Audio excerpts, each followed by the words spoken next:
പറയപ്പെട്ട വിശദീകരണത്തിൽ നിന്നും ഉമർ തങ്ങളോട് വന്നു പറഞ്ഞ വ്യക്തി, ആ വ്യക്തി അഥവാ നബി സല്ലല്ലാഹു അലൈഹി വസല്ലമ തങ്ങളുടെ മഖ്ബറയിൽ പോയിക്കൊണ്ട് വരൾച്ച സംഭവിച്ച ആ പ്രശ്നം നബി സല്ലല്ലാഹു അലൈഹി വസല്ലമ തങ്ങളുടെ മുമ്പിൽ അവതരിപ്പിച്ച വ്യക്തിയാര് എന്ന് അറിയാത്തത് കൊണ്ട് തന്നെ ഈ വിഷയം തെളിവിനായി എടുക്കാൻ പറ്റുമോ? കാരണം ആ വ്യക്തിയെക്കുറിച്ച് വ്യക്തമായ ഒരു ധാരണയില്ല. ആരൊക്കെ സ്വഹാബിയാണെന്ന് പറയപ്പെടുന്നു, അതുപോലെ ഈ വ്യക്തിയെക്കുറിച്ച് വ്യക്തമായ ഒരു കാഴ്ചപ്പാട് ആർക്കും ഇല്ലാത്തത് കൊണ്ട് ഈ വിഷയം തെളിവിന് വേണ്ടി എടുക്കപ്പെടാൻ പറ്റുമോ എന്ന് മറുഭാഗം ചോദിക്കാൻ സാധ്യതയുള്ള ഒരു ചോദ്യമായതുകൊണ്ട് എന്തായിരിക്കും പ്രതികരണം? പരാമർശിച്ച കബറിങ്കിൽ ചെന്ന ആളെ കുറിച്ചാണ് ഇപ്പോൾ പറഞ്ഞത്. ആ ആളെ കുറിച്ച് ഒരു വ്യക്തമായ ധാരണയില്ലല്ലോ. ഞാൻ അപ്പോൾ തന്നെ ഇത് കോട്ട് ചെയ്ത് പറഞ്ഞിരുന്നു, ശ്രദ്ധിച്ചു കാണില്ല. സ്വഹാബി വര്യൻ അവതരിപ്പിച്ചത്, സ്വഹാബിയാണെന്ന് പറഞ്ഞതും അതാരാണെന്ന വിഷയമൊക്കെ അവിടെ ഇരിക്കട്ടെ, അതൊക്കെ ചർച്ചയ്ക്ക് വിധേയമാണ്, സംസാരിക്കാം. നമ്മളിപ്പോൾ പറഞ്ഞതല്ല. കബറിങ്കിൽ ചെന്ന ആൾ ആരായാലും ഈ ഉദ്ധരിക്കുന്ന ആൾ ആരാണ്? എല്ലാവരും അറിയുന്ന വിശ്വസ്തനായ ഉമർ റളിയല്ലാഹു അൻഹുവിന്റെ വിശ്വസ്തനായ സൂക്ഷിപ്പുകാരനായ ആളാണ് ഖാസിൻ ഉമർ മാലിക്കുദ്ദാർ. ആ മാലിക്കുദ്ദാറാണ് ഇത് ഉദ്ധരിക്കുന്നത്. അപ്പൊ മാലിക്കുദ്ദാർ ഉദ്ധരിച്ചു എന്നതാണ് നമ്മൾ ഇവിടെ പറഞ്ഞത്. അപ്പൊ ആര് പോയി എന്ന് ആര് പറഞ്ഞു? ഈ സംഭവം പറഞ്ഞത് ആരാണ്? ഇത്ര വലിയൊരു ശിർക്ക് ഈ നാട്ടിൽ അവിടെ നടന്നത് അതായിരുന്നോ മാലിക്കുദ്ദാർ ഉദ്ധരിച്ചത്?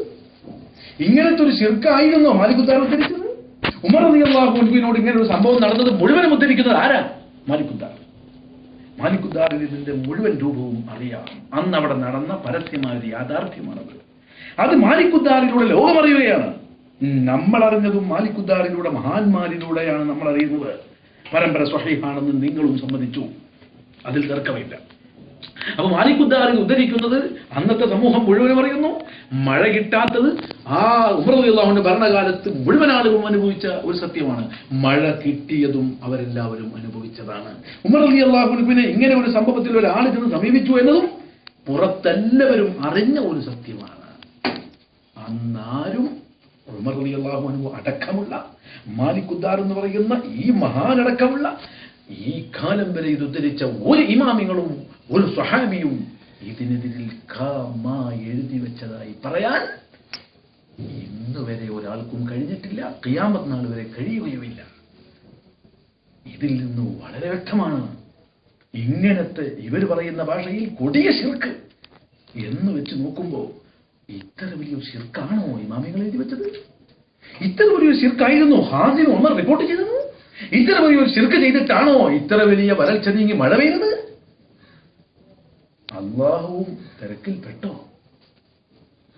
ഇല്ല. അള്ളാഹുവിനെ കുറിച്ച് നിങ്ങൾക്ക് ധാരണയില്ലേ? മഴ നൽകിയത് അവനാണ്, മഴ കൊടുത്തത് അള്ളാഹുവാണ്. ഈ പ്രവർത്തനം ചെയ്തത് അറിഞ്ഞ സ്വഹാബത്തും അവിടെ ബന്ധപ്പെട്ട ഒരാളും അതിൽ തർക്കം പറയുന്നില്ല. ഇതോടുകൂടി കാര്യം വ്യക്തമായിരിക്കും എന്ന് ഞാൻ മനസ്സിലാക്കുന്നു. ഇനി വല്ല സംശയവും അവശേഷിക്കുന്നുവെങ്കിൽ നമുക്ക് ചോദിക്കാം.